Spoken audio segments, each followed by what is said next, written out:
look at Part 1. Part 1. Jack is on his way to Margaret's house party. He is phoning her for directions. First, you'll have some time to look at questions 1 to 5.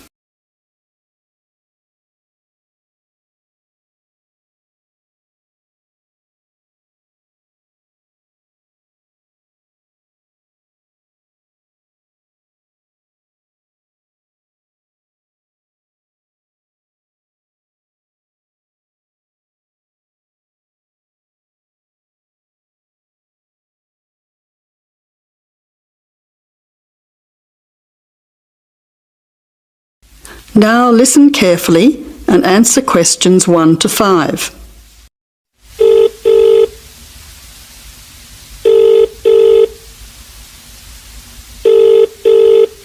Hello, is that Margaret? Yes, who's speaking? Margaret, it's Jack. I think I'm lost. I can't see a signpost and... Jack, so where are you now? Well, I'm a bit confused about the directions, but I'm at a T-junction. What can you see around you? I can see a pub on the corner. Can you see the name of the pub? Wait a minute, let me see. It's hard to see in the dark. Yes, I can read it now. It's called the Lion's Head. Oh, the Lion's Head. Okay, well then you're not too far away. Go straight ahead through the traffic lights to the next T-junction. Sorry, I didn't hear you. What did you say?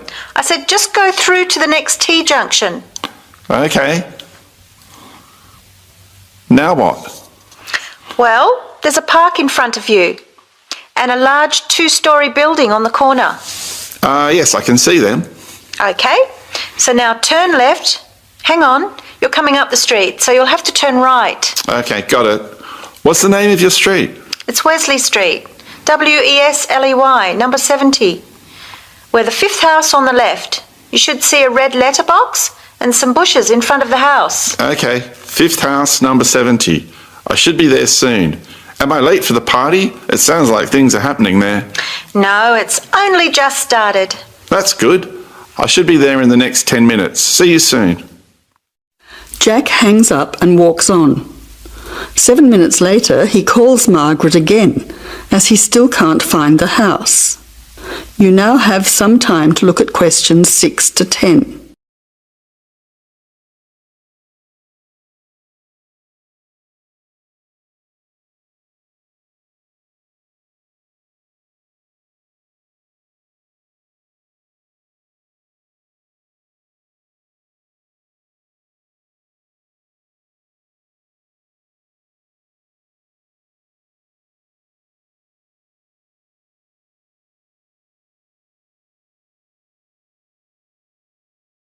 As you listen, answer questions 6 to 10.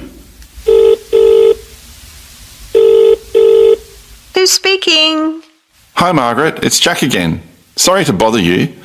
Listen, would you mind doing me a favour? Of course, what? Could you tell Mike I have got his camera? I've tried to send him a text message, but it's not going through. Oh, he's not here yet. Oh dear, he said he'd be there early. He might be lost too. Okay, I'll call him. What's his number? 0482 563379. Oh, so that's 0485. No, 0482 563379. Okay, I'll call him right away. But where are you now? Well, I'm in your street, but I still can't find your house. I can't see the numbers very clearly, or a red letterbox. It's pretty dark. I thought you said it was easy to find. Oh, okay, wait there. I'll come outside and get you. All right then, and don't worry about calling Mike. I'll try to call him now. Hang on, there's someone coming down the street. It looks like Mike. Oh, and I can see the letterbox now. It was hidden behind a bush. See you soon. That is the end of Part 1. You now have half a minute to check your answers.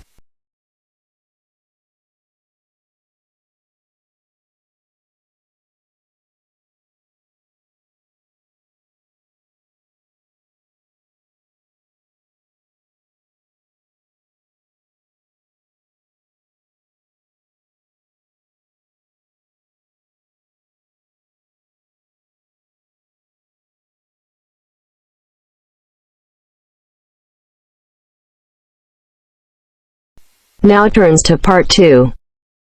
Part 2. You will hear a tour guide welcoming a group of visitors to the British Library and telling them about the library and what they will see there. First, you have some time to look at questions 11 to 15.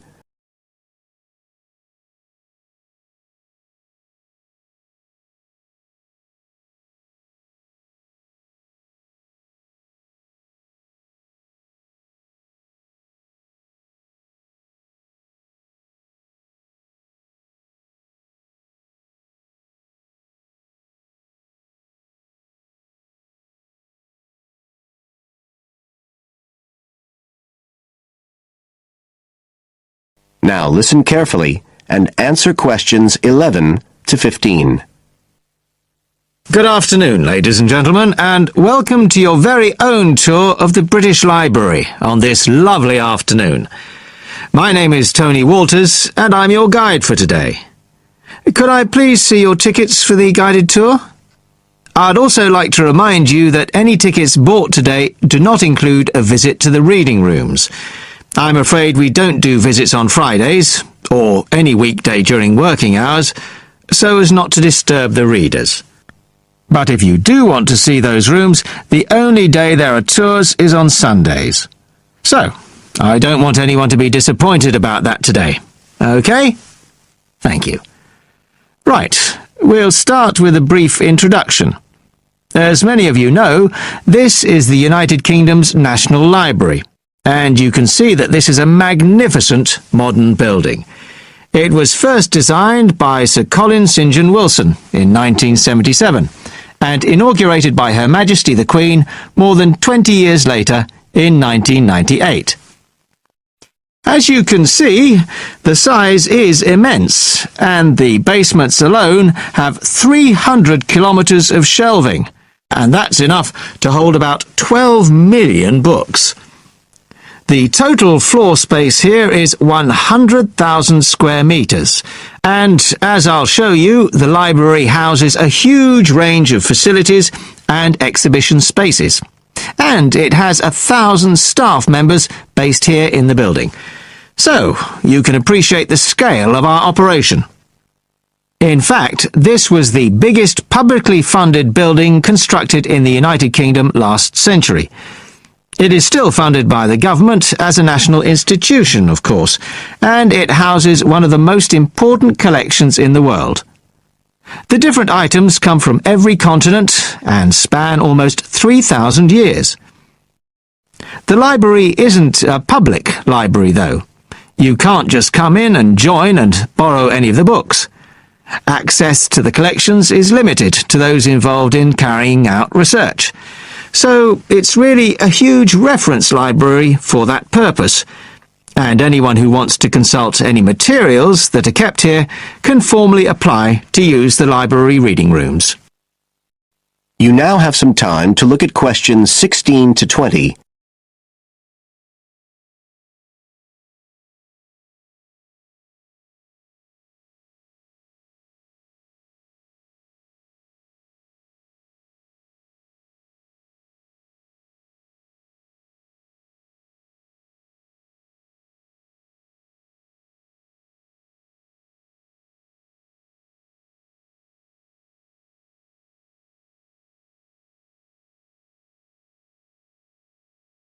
Now listen and answer questions 16 to 20. Right, well, here we are, standing at the meeting point on the lower ground floor, just to the right of the main entrance. I've given you all a plan of the building so that we can orientate ourselves and get an idea of where we'll be going. Now, outside the main entrance, you'll see the wide piazza with the stunning sculpture of Newton. The sculptor was Paolozzi, but it's based on the famous image by William Blake, and it's definitely worth a closer look. On the other side of the piazza from the statue is the conference centre, which is used for all kinds of international conventions. We'll take a quick look inside at the end of our tour. Looking ahead of us now, you'll see that we're standing opposite the staircase down to the basement, where you'll find the cloakroom, And to the left of that, we have the information desk, where you can find out about any current exhibitions, the times of the tours, and anything you need to know, if you don't have a tour guide. As you can see, on this lower ground floor, we also have a bookshop. That's the area over to the left of the main entrance. You'll be free to browse there when we get back to the ground floor. Now, opposite the main entrance on this floor, we have the open stairs leading up to the upper ground floor. And at the top of them, in the middle of the upper ground floor, you can see a kind of glass-sided tower that rises all the way up through the ceiling and up to the first floor. This is called the King's Library. It's really the heart of the building. It was built to house the collection that was presented to the nation in 1823 by the King. You can see it from every floor above ground. When we go up there, you'll find the library's treasures gallery on the left. Can you find it on your plan? That's the exciting one. So we'll be visiting that first, but we'll also take a look at the stamp display situated behind it on the way to the cafe. A lot of people miss that. The cafeteria runs along the back of the floor, and in the right-hand corner, you'll find the lifts and toilets. Always good to locate them. The other main area on that floor is the public access catalogue section, and I'll show you how that operates when we get up there. That is the end of part 2. You now have half a minute to check your answers.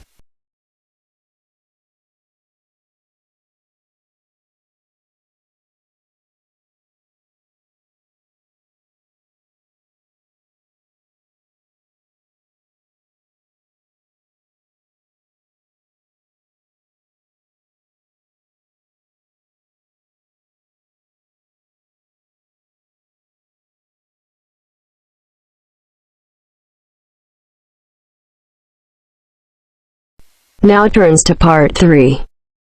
Part 3. You will hear a conversation about waste between a tutor and a student. First, you have some time to look at questions 21 to 23.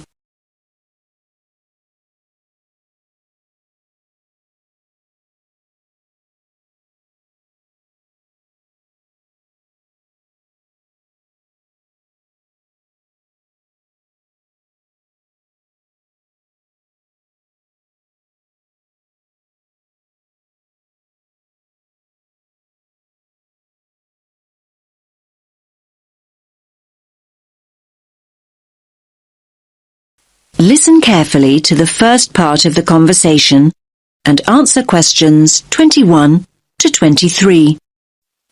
Well, we've been looking at the issue of waste this term, and as you know, it's a huge area to research.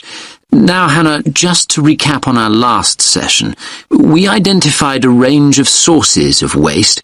Can we just run through these very briefly before we make a start? Yes, I've got a note of them here. We've got waste from industry, commerce, quarrying and construction, and then of course there's household bins and litter.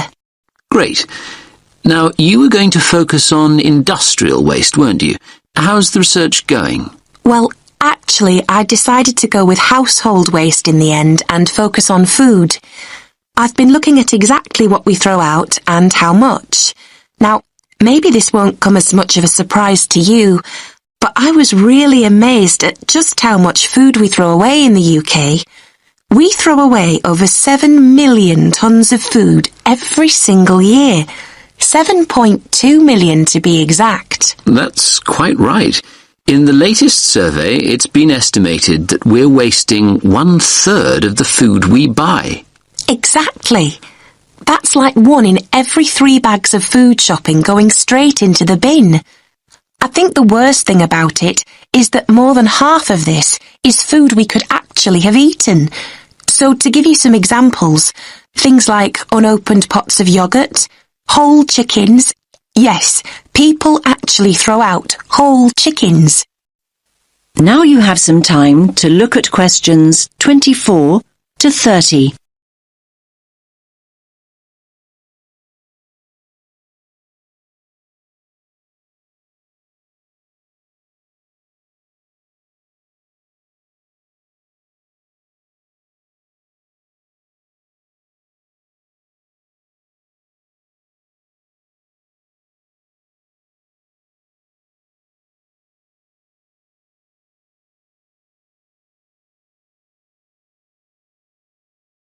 Now listen to the rest of the conversation and answer questions 24 to 30. Now, have you got any figures to support this? It's important to include these in your final assignment. Yes. I've got a note of them somewhere. Yes, here they are. Let's start with yogurts. Now, 1.3 million of them go straight in the bin, and 5,500 whole chickens. Oh, and I've got another example. Bread. An amazing 7 million slices of bread are completely wasted too. OK, you've got some solid figures there. And don't forget to explore the reasons why we throw out food we haven't even opened. One interesting point worth making here is that, basically, we often completely forget about what we've bought. So we stick the box of eggs in the fridge and our packets of biscuits at the back of the cupboard, and they just lie there, completely unused. And on the subject of eggs, you might be shocked to learn that we throw away 0.7 million of them every single day, and the same amount of packets of biscuits. I think that people need to think more about how they are storing and using the food they buy. That's a good point. What do you think is the problem there? Do we all need to change our attitude to food? Definitely. Part of the problem is that we've come to expect our food to look uniform and, well, perfect. So, we want our apples to be green all over and to be a certain shape and size. This means the farmers, and then we as consumers, end up throwing away perfectly good food just because it has a blemish or a mark. What's wrong with a green apple that has some red colour on it too? What's wrong with a tomato that has a slightly strange shape? But that kind of attitude may explain why there is so much waste. In fact, these are exactly the foods we waste most of. We throw out far more of those than we do bakery items like cakes and biscuits. And just to give you some idea of quantities, we're throwing out 5.1 million whole potatoes, 4.4 million whole apples, and 2.8 million whole tomatoes on a daily basis. And then there are the sell-by and use-by dates. They encourage us to throw away food long before it goes off. Thanks, Hannah. You've highlighted an interesting point, that waste is very much a social issue. OK, let's leave it there. We can look at the issue of initiatives to reduce waste next. That is the end of part 3. You now have half a minute to check your answers.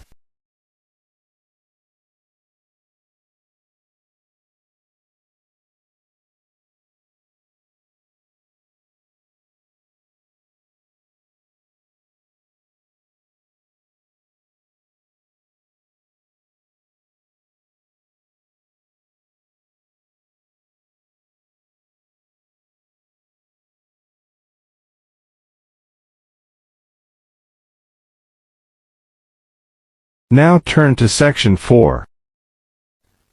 You will hear part of a lecture about the school calendar. First, you have some time to look at questions 31 to 40.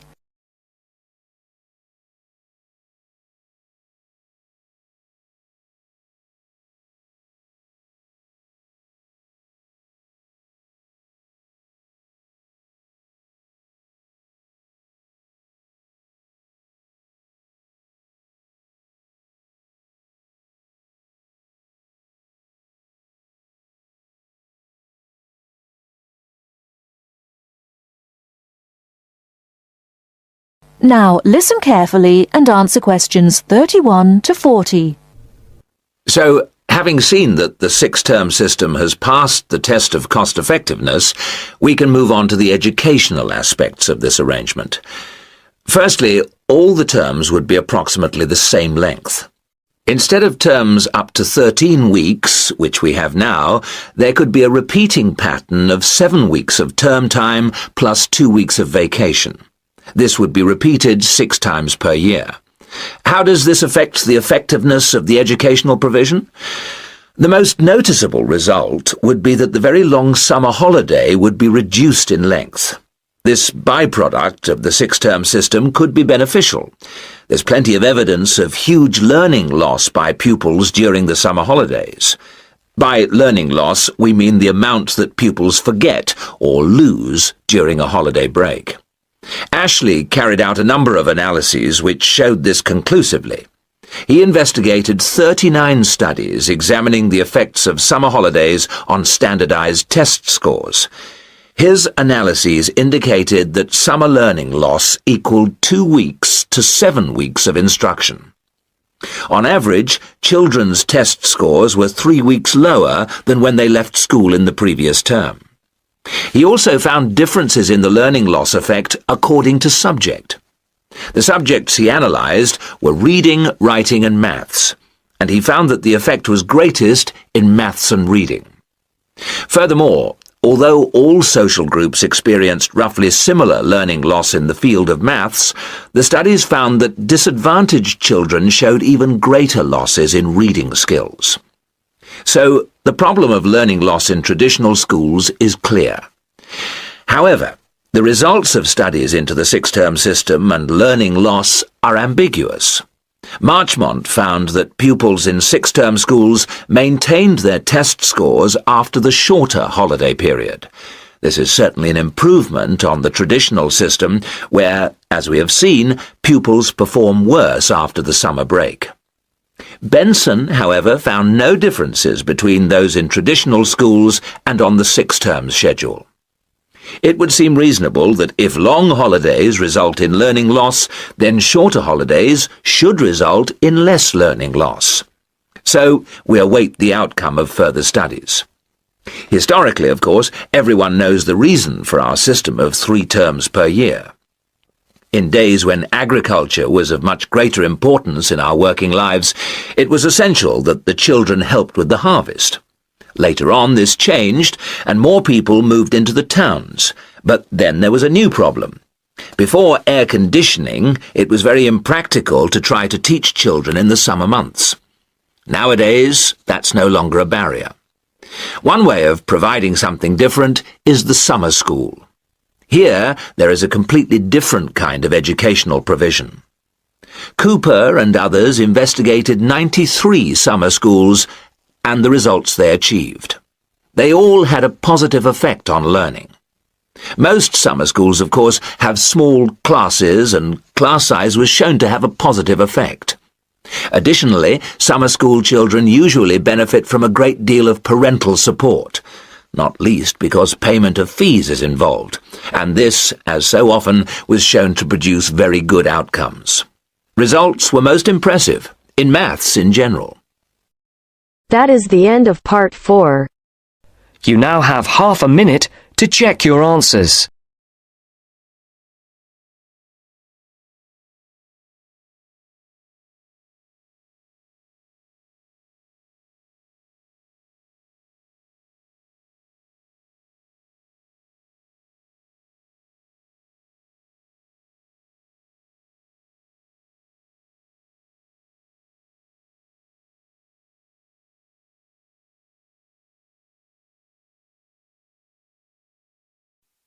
Give it